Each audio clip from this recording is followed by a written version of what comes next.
কবির বউঠান, লেখিকা মল্লিকা সেনগুপ্ত। কাদম্বরীর প্রবেশ।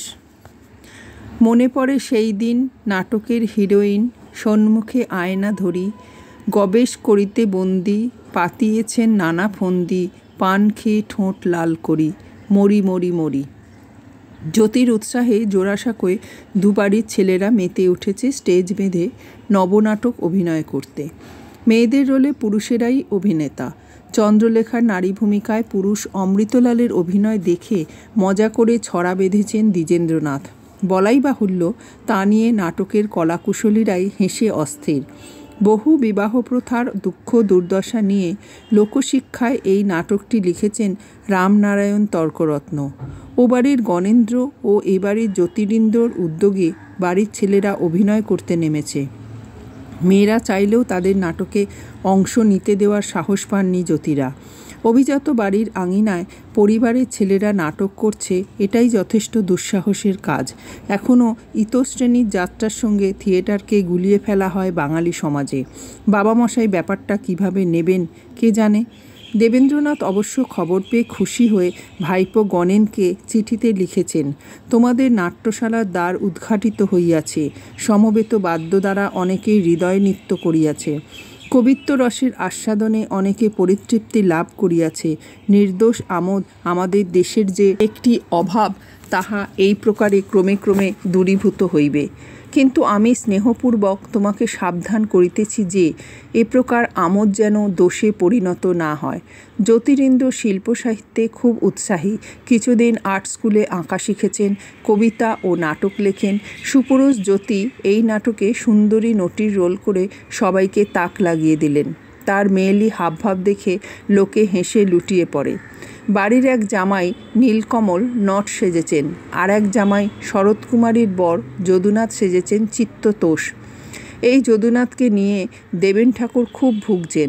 প্রায় তিনি ইয়ার বন্ধুদের বাড়িতে জুটিয়ে এনে মাতলামি করেন, যা কাজের ভার দেয়া হয় তা কিছুই করেন না। কিন্তু তিনি রসিক এবং নাটুকে ব্যক্তি। তার হালকা স্বভাবের জন্যে স্ত্রী শরৎকুমারী প্রথম দিকে স্বামী নামক ব্যক্তিটির গুরুত্ব বুঝতে পারেননি। নাম ধরে যদু যদু বলে ডেকে ফেলে মাঝে মাঝেই সারদা দেবীর কাছে ধমক খেতে হয়েছে তাকে। গবেষ নামক চরিত্রের দুই স্ত্রী, বড় গিন্নির রোলে সৌদামিনীর বর সারদা প্রসাদ আর ছোট গিন্নি সাজলেন সরকার মশাইয়ের ছেলে অমৃতলাল। নারী চরিত্রে এদের দেখে দর্শকেরা যে কতদূর আমোদিত হচ্ছিলেন, দ্বিজেনের কৌতুক ছড়াটি তারই প্রমাণ।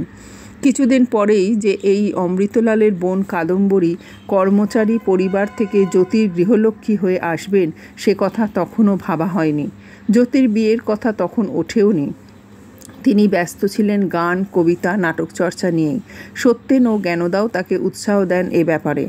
একদিন জোড়াসাঁকোর দালানে হৈ হৈ করে মুড়ি তেলেভাজা সহযোগে নাটকের মহড়া চলছে। এমন সময় হন্তদন্ত হয়ে একটি কাগজ হাতে জ্যোতি এসে উপস্থিত হলেন। দেখো দেখো, সোমপ্রকাশ আমাদের নাটকের রিভিউতে বলেছে, শনিবার আমরা জোড়াসাঁকো নাট্যশালায় নবনাটকের অভিনয় দর্শন করতে গিয়েছিলাম।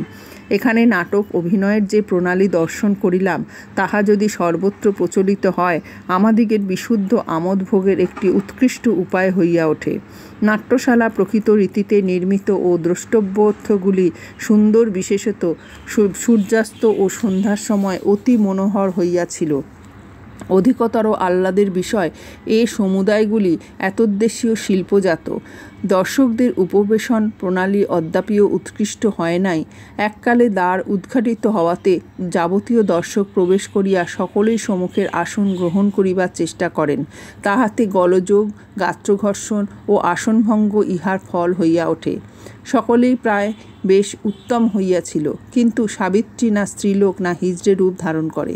কোনো কোনো অংশে কিছু কিছু ত্রুটি থাকুক, সাকল্যে বিবেচনা করিলে গ্রন্থ ও অভিনয় উভয়ই উত্তম হইয়াছে।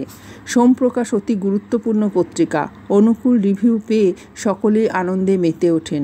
ন্যাশনাল পেপারেও ভালো রিভিউ বেরিয়েছে। সমর্থন পেয়ে উৎসাহিত কলাকুশলীরা জোড়াসাঁকো রঙ্গমঞ্চে ঘন ঘন প্রায় 9 বার নবনাটক মঞ্চস্থ করলেন। ফাল্গুন মাস নাগাদ সত্যেন তার কর্মস্থল আমেদাবাদে ফিরে যাওয়ার সময় জ্যোতিকেও সঙ্গে নিয়ে গেলেন। জ্যোতি না থাকায় কলাকুশলীদের উৎসাহ কমে গেল, নবনাটকও বন্ধ হয়ে গেল।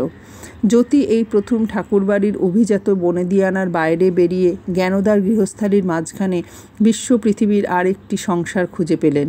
সত্যেন কাজে বেরিয়ে গেলে দুজনের অখণ্ড অবসর। দুজনেই অসীম আগ্রহে নতুন নতুন বই পড়েন, গান শোনেন, শেক্সপিয়ারের নাটক পড়ে উত্তেজিত আলোচনা করেন। সিমবেলাইন নাটকটি জ্যোতিকে এত নাড়া দিল যে তিনি শুরু করে দিলেন বাংলা তর্জমা। কিছুটা এগিয়ে জ্যোতির মনে হলো মাছি মারা কেরানির মতো অনুবাদ না করে তিনি এর বঙ্গীকরণ করবেন। জ্ঞানদাকে পড়ে শোনাতে শোনাতে জ্যোতি বললেন, নাটকটির নাম কি দেওয়া যায় মেজ বৌঠান?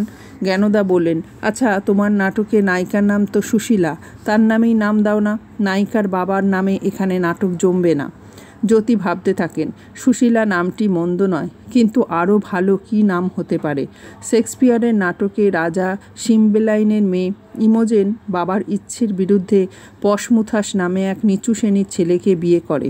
বাবার পছন্দের পাত্র ক্লোটন নানাভাবে ওদের জুটি ভেঙে ইমোজেনের মন জয় করার চেষ্টা করে।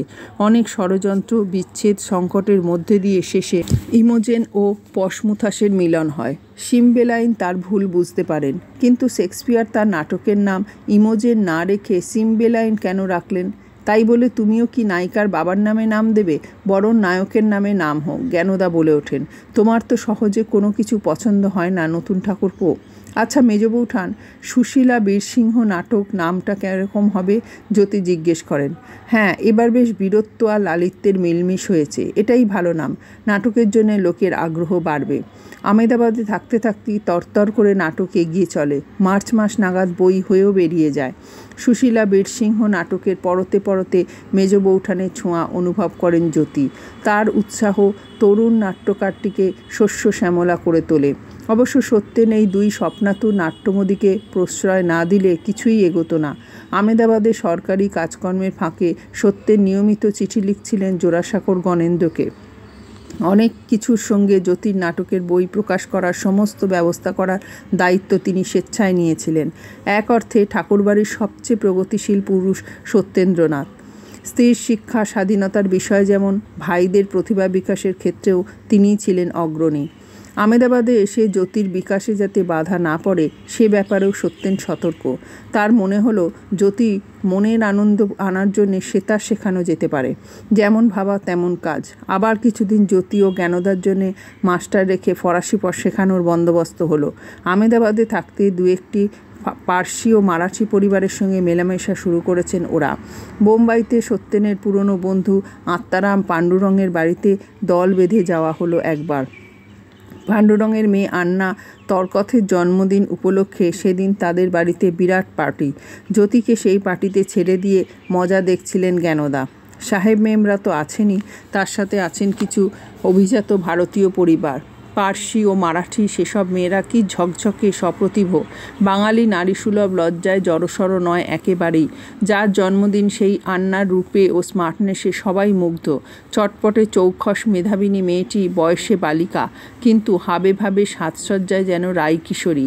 আশেপাশে অনেক প্রীতিপ্রার্থী কিশোর ঘুরঘুর করলেও নবাগত জ্যোতিকেই তার পছন্দ হলো। আন্না এগিয়ে এসে জ্যোতির দিকে হ্যান্ডশেকের ভঙ্গিতে হাত বাড়িয়ে দিলেন। তুমি মিস্টার ঠাকুর জুনিয়র, আমার নাম আন্না। জ্যোতি হাত মেলালেও আন্নার সহজ হাবভাবে একটু অবাক হন। তার সপ্রতিভ আচরণে মুগ্ধ হলেও মনে মনে বাঙালি মেয়েদের সঙ্গে তুলনা করতে থাকেন। জ্যোতির তরুণ হৃদয় যেন লাজুক বাঙালি কন্যাদের দিকেই ঝুঁকে আছে। জ্যোতির আন্নার হাতের লাল পানীয়র গ্লাসের দিকে তাকিয়ে জানতে চান, তুমি কি পানীয় নিয়েছো?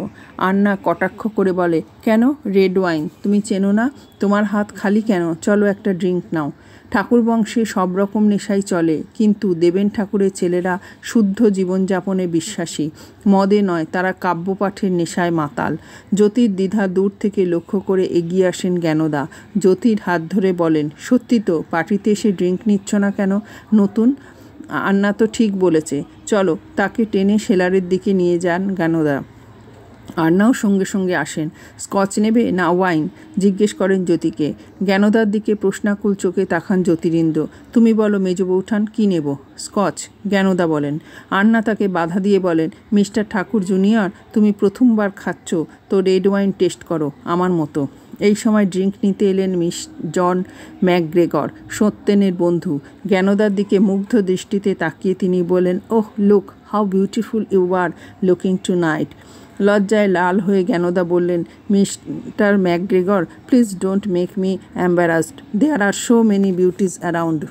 মিসেস টেগর, তুমি সবার থেকে সুন্দর, তোমার ড্রেস সুন্দর, তোমার বডি সুন্দর, তোমার কথা সুন্দর, you are the epitome of Indian beauty. চলো ডান্স করি, তুমি আমার পার্টনার হবে প্লিজ। ম্যাক কাতর অনুনয় করেন জ্ঞানদার হাত ধরে। জ্যোতি প্রথমে অবাক হচ্ছিলেন, পরে তার রাগ হতে থাকে। ঠাকুরবাড়ির বউয়ের হাত ধরে একজন উটকো সাহেব কেন টানাটানি করবে? মেজদাদা দূর থেকে দেখলেও যেন দেখছেন না, হাসছেন, যেন খুব মজার কিছু ঘটছে। তিনি জোর করে জ্ঞানদার হাতে ধরা ম্যাকের হাত ছাড়িয়ে দেন। রাগত স্বরেন বলেন, don't disturb her, leave her alone. How dare you! Mac জ্যোতিকে চেনেন না, তেড়ে যান তার দিকে। জ্ঞানদার দিকে তাকিয়ে বলেন, look lady, if you don't like me please tell me directly, but control your bodyguard. পরিস্থিতি হাতের বাইরে চলে যাচ্ছে দেখে সত্যেন এগিয়ে আসেন। জ্যোতিকে জড়িয়ে ধরে বলেন Mac, why are you so tense? My young brother is a bit positive about his বৌঠান, প্লিজ ডোন্ট মাইন্ড। উত্তেজিত জ্যোতিকে টেনে সরিয়ে এনে সত্যেন বলেন, ম্যাক যদি জ্ঞানদার সঙ্গে ডান্স করতে চায় তাতে কি মহাভারত অশুদ্ধ হলো? নারী পুরুষ একসঙ্গে নাচা তো বিলিতি কালচারের পার্ট। জ্ঞানদা এখনও সহজ হতে পারছে না, কিন্তু হয়ে যাবে, তোকেও শিখতে হবে।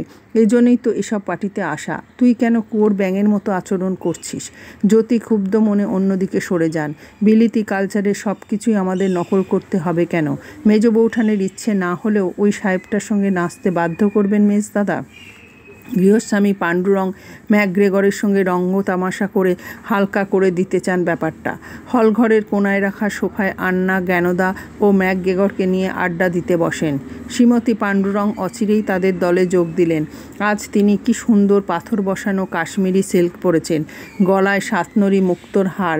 প্রতিবারের মতো এদিনও তাকে দেখে চমৎকৃত হন জ্ঞানদা। রুচি ও সম্পদের কি আশ্চর্য মিলন! প্রথমবার বোম্বাই এসে এদের আতিথ্যেই ছিলেন জ্ঞানদা। এই মারাঠি পরিবারের মেয়েদের সাজগোজ, শাড়ি পরার ধরন জ্ঞানদাকে খুবই আকৃষ্ট করেছিল। এখানেই তার আধুনিকতার পাঠশালা। পাণ্ডুরঙের স্ত্রী শিক্ষিত কেতাদুরস্ত মহিলা, সাহেব মেম, নারী পুরুষ সবার সঙ্গেই মেলামেশায় স্বচ্ছন্দ। ওদের 3 মেয়ে, আন্না, দুর্গা ও মানিক, ইংরাজি কেথায় বড় হচ্ছে। বোম্বাই অঞ্চলে সমাজ সংস্কারের ব্যাপারে এই পরিবার খুবই অগ্রণী ভূমিকা নিয়েছে। শ্রীমতী পাণ্ডুরঙের বাড়িতে দুঃসাহসী সমাজ সংস্কার পণ্ডিতা রমাবাইয়েরও নিয়মিত যাতায়াত। এদের সান্নিধ্যে জ্ঞানদা সবসময় উজ্জীবিত হন, কিন্তু এখন ওদের সঙ্গে কথাবার্তার মধ্যেও তার দুর্ভাবনা হচ্ছে। জ্যোতিটা বোকা, কেন যে এত মাথা গরম করে ফেললো? সত্যেন পরে নিশ্চয়ই জ্ঞানদাকেই বকবেন।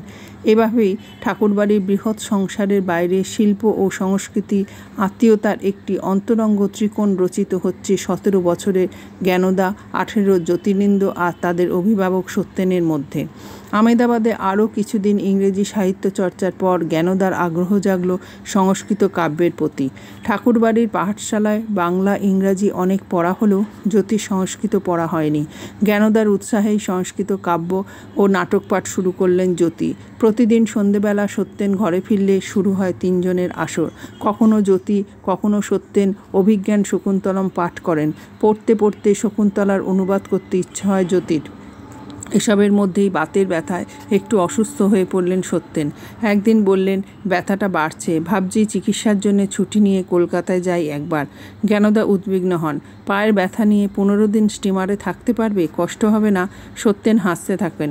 শোনো, এবার আর অনেক দিন ধরে স্টিমারে যেতে হবে না।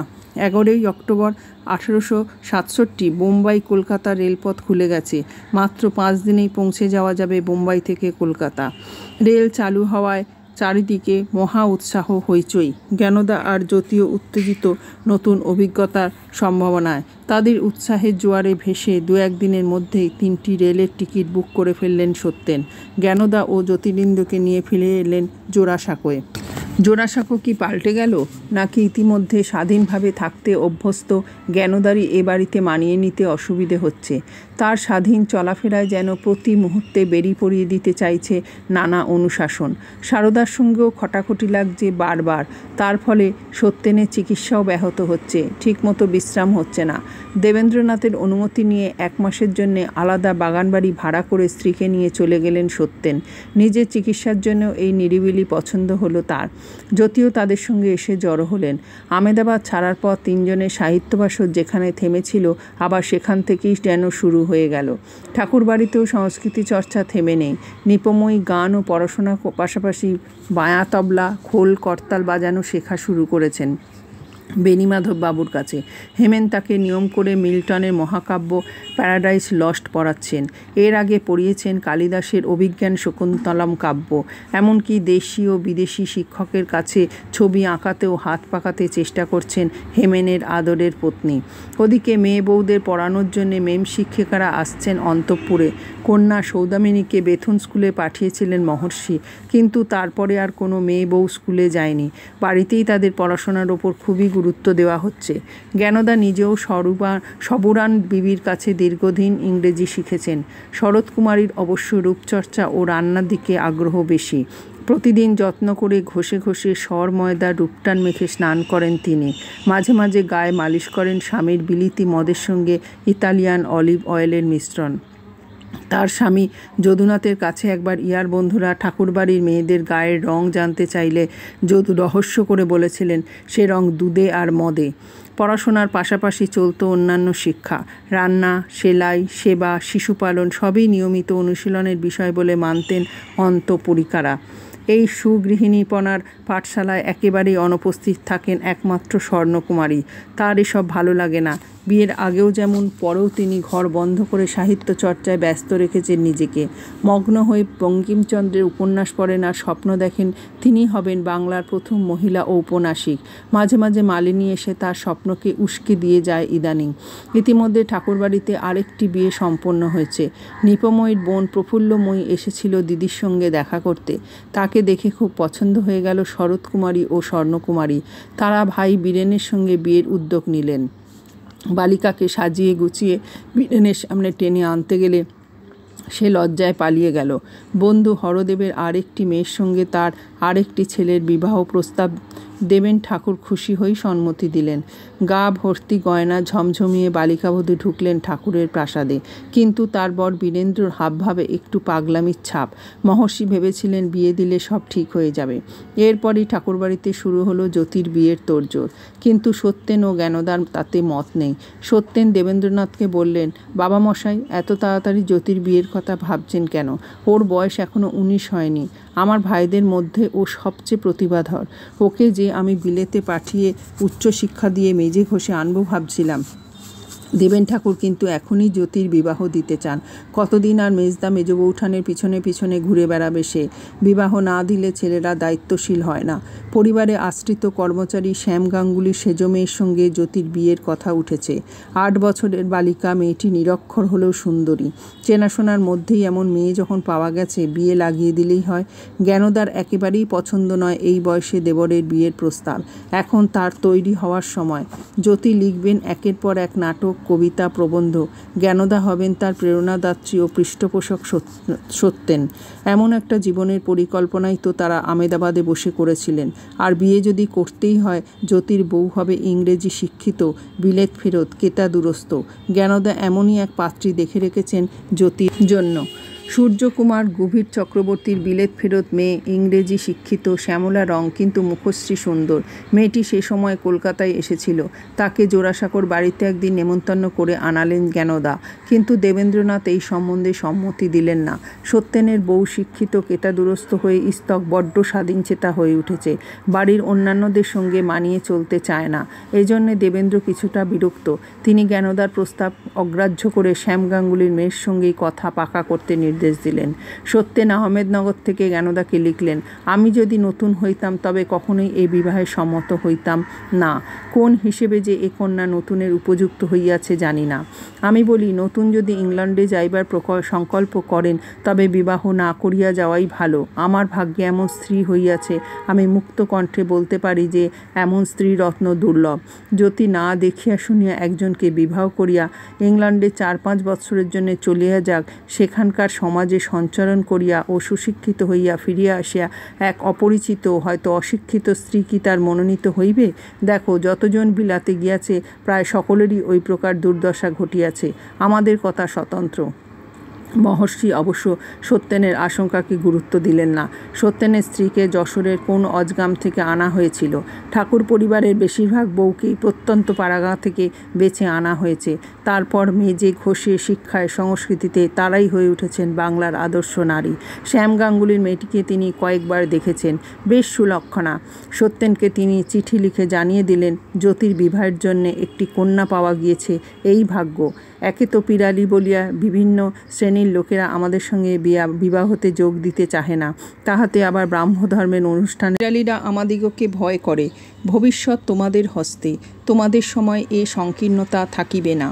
হতাশ সত্যেন্দ্র স্ত্রীকে লিখে পাঠালেন, তবে নতুনের বিবাহে ধুম লাগিয়া গিয়াছে। হিতেন্দ্র ও নিতেন্দ্রের ভাত, তোমরা বেশ আমোদে আছো। নতুনের বিবাহ দেখিবার তোমার যে এত স্বাদ ছিল তাহা পূর্ণ হইল। শ্যামবাবুর মেয়ে মনে করিয়া আমার কখনোই মনে হয় না যে ও ভালো মেয়ে হইবে। কোনো অংশেই জ্যোতির উপযুক্ত তাহাকে মনে হয় না। জ্যোতি এ বিবাহে কেমন করিয়া সম্মত হইল এই আমার আশ্চর্য মনে হইতেছে। কিন্তু সত্যেন জ্ঞানদার অপছন্দে বিয়ে আটকে থাকল না। 23শে আষাঢ়ের শুভ লগ্নে সিঁদুরে রঙের চেলি ও গা ভর্তি জড়োয়া গয়না পরে কাদম্বরী ঠাকুরবাড়িতে প্রবেশ করলেন। সাজের কি বাহার! গলায় চিক ও ঝিলদানা হার, হাতে চুড়ি, জড়োয়া কঙ্কন ও বাজুবন্ধ, কানে বীরবৌলি, কানবালা, পায়ে নুপুর ও চুটকি, কোমরে চাবি ও গোট, মাথায় জড়োয়া সিঁথি ও টিকলি। এবাড়ির রীতি অনুযায়ী অধিকাংশ গয়নাই দেবেন্দ্র যৌতুক হিসেবে দিয়েছেন। জ্যোতির বয়স 19, কাদম্বরীর 9 বছর। জ্ঞানদার আশঙ্কা ছিল অশিক্ষিত বালিকাকে পছন্দ হবে না জ্যোতির। সে ভয় মিথ্যে করে নববধূকে দেখে জ্যোতিরিন্দ্রের রোম্যান্টিক মন দুলে উঠল। এই শ্যামল বালিকাকে তিনি নিজের মতো করে গড়ে পিটে নেবেন। মেজ বৌঠান যশোর থেকে এসে যদি আভিজাত্যের শিরোমণি হতে পারে, নতুন বইও নিশ্চয়ই পারবে। আর নববধূকে দেখে তার চেয়ে 2 বছরের ছোট দেওর রবির মনে হলো রূপকথার রাজকন্যা এসেছেন বাড়িতে। কি যেন অজানা পুলকে শিউরে ওঠে বালকের মন। বিয়ের সময় দেবেন্দ্র হিমালয়ে ছিলেন বলে সব দায় দায়িত্ব দিয়েছেন ভাইপো গণেন্দ্রকে। সত্যেন বা হেমেনকে এই দায়িত্ব না দেওয়ার একটা কারণ নিশ্চয়ই এ বিয়ে সম্বন্ধ তাদের বিরূপ মনোভাব। বালক বালিকাদের জন্যে নতুন জামাকাপড়, ঘটক বিদায়, কুলীন বিদায়, অধ্যাপক বিদায় সব কিছু সামলাতে ব্যস্ত হয়ে উঠলেন গণেন্দ্র। বিলিতি দোকানের জুতো কেনা হলো। বিয়েতে গরিবদের জন্য ঢালাও ভোজের ব্যবস্থা নির্দেশ করলেন মহর্ষি। এবার অবশ্য ব্রাহ্ম বিয়েতে কয়েকজন বিশিষ্ট ব্রাহ্মণের উপস্থিত দেখা গেল।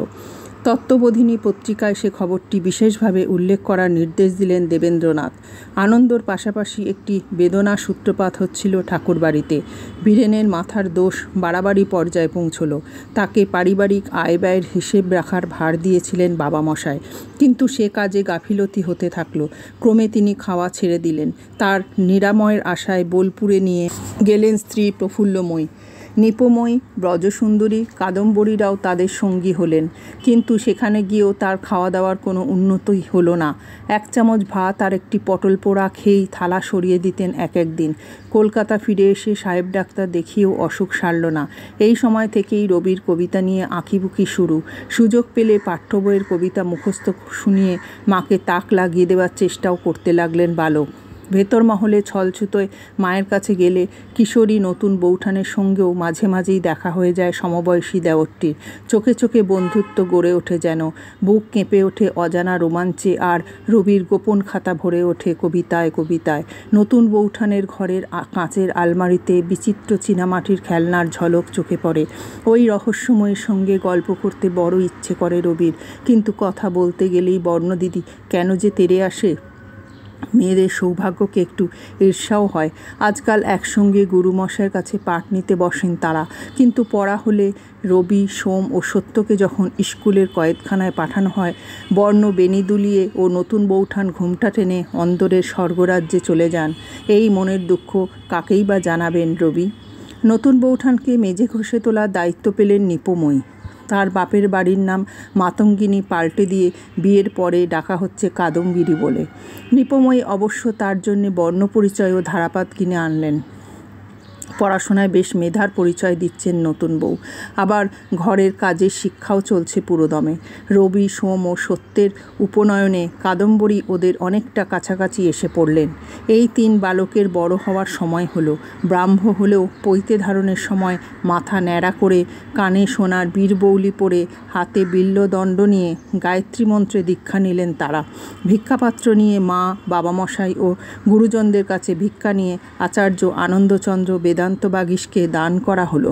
সারাদিন উপোস করে সন্ধ্যায় গায়ত্রী মন্ত্র জপের পর যখন নতুন বৌঠানে রেঁধে দেওয়া হব্বিষান্ন মুখে দিলেন, রবির মনে হলো অমৃত খাচ্ছেন। প্রথমবার যখন অন্তঃপুরিকার হাতে রান্না খেয়ে স্বাদে গন্ধে মুগ্ধ বালকদের মন কাদম্বরীর প্রতি কৃতজ্ঞতায় ভরে উঠল। সমবয়সী কাদম্বরীকে যেন বালকদের চেয়ে অনেক পরিণত মনে হয়। অন্তঃপুরের শিক্ষায় এবং সপ্রতিভতায় তিনি শুধু বালকদেরই নয়, ঠাকুরবাড়ির অন্তঃপুরিকাদেরও মন জয় করে নিচ্ছেন। নবীন ব্রহ্মচারীদের 3 দিনের হব্বিষ্যি রান্নার ভার কাঁধে তুলে নিলেন তিনি। রূপা এখন সারদার খুব ন্যাওটা হয়েছে।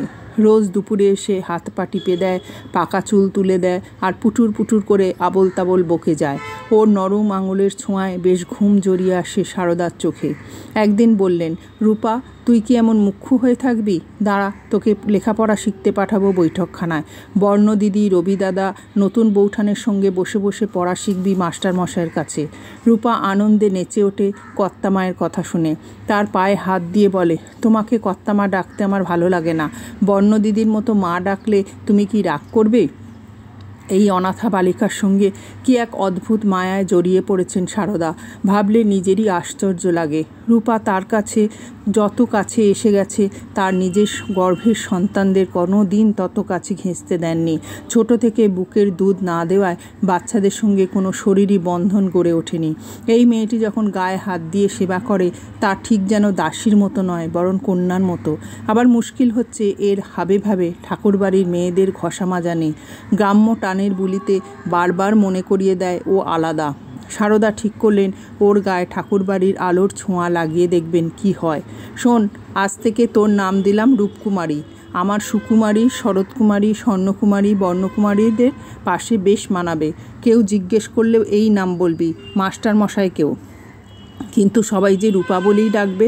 বালিকা খুশিতে অধীর হয়ে জানতে চায়, সে ডাকুক না, রূপকুমারীর ডাকনাম তো রূপা হতেই পারে। সারদা আশ্বস্ত করলেন পুষ্যিকন্যাকে। স্বর্ণবর্ণ ওকে এখনই মজা করে মায়ের পুষ্যি, কিন্তু তোর দস্যিপনা আর চলবে না। আমার পুষ্যি হয়ে থাকতে হলে আমার মেয়েদের মতো ভদ্র, সভ্য, শিক্ষিত হতে হবে। ঘরের কাজ, রান্নাবান্না শিখতে হবে। উড়ে উড়ে বেড়ানো বন্ধ। রূপাকে স্নেহ করলেও সারদা জানেন ওর মধ্যে একটা অবাধ্য ঘোড়ার মতো বুনো স্বভাব আছে। আদর নেবে, কিন্তু সহজে পোষ মানবে না। ছোট থেকে কুটুম মহলে থেকে থেকে সংসারের কল্যাণকর নিয়মগুলো কিছুই শেখেনি। রূপার ঝুঁটি ধরে নেড়ে আবার বলেন সারদা, বুঝেছিস, তোকে ভালো মেয়ে হতে হবে। ভালো মেয়েরা কী করে মা? রূপা প্রশ্নটি সারল্য না দুষ্টুমি ঠিক বুঝতে পারেন না সারদা সুন্দরী। এ মেয়েটা একটু অন্যরকম। মনে মনে তারও জেদ চাপে, বেতে ঘোড়াকে সোজা করবেনি, তবে তার নাম সারদা সুন্দরী। ভালো মেয়েরা স্বর্ণবর্ণর মতো, নতুন বউয়ের মতো মায়ের কথা শুনে চলে। সব কাজ ধীরে ধীরে করে, সবাইকে সেবা যত্ন করতে শেখে, আবার লেখাপড়াও শেখে। যাকে বলে রূপে লক্ষ্মী আর গুণে সরস্বতী। শুনিসনি, সংসার সুখের হয় রমণীর গুণে। রূপার বয়স একটু বেড়েছে, সারদার প্রশ্রয়ে সাহসও বেড়েছে। সে বলে, তা কেন হবে মা? মেয়েরাই শুধু খেটে মরবে? কেন ঘরে বন্দি হয়ে থাকবে? আমার তো ইচ্ছে করে ডানা মেলে পাখির মতো উড়ে যাই। বেটা ছেলেদের গায়ে যেন ডানা লাগানো আছে, আর আমরা বিটিরা সব ডানা ছেঁড়া। সারদা ভাবেন, তার পেটের মেয়ে হলে এ কথা বলতো না কখনো।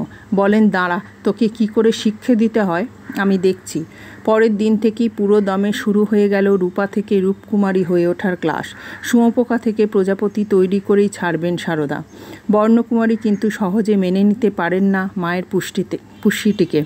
সে বেশ মায়ের পাশ ঘেঁষে ঘেঁষে বসছে রোজ দুপুরে, আবার পাঠশালায় একসঙ্গে পড়া শিখতে আসছে। বিরক্ত বর্ণ ফিসফিস করে রবিকে বলেন, দেখ মেয়েটা কেমন উড়ে এসে জুড়ে বসেছে।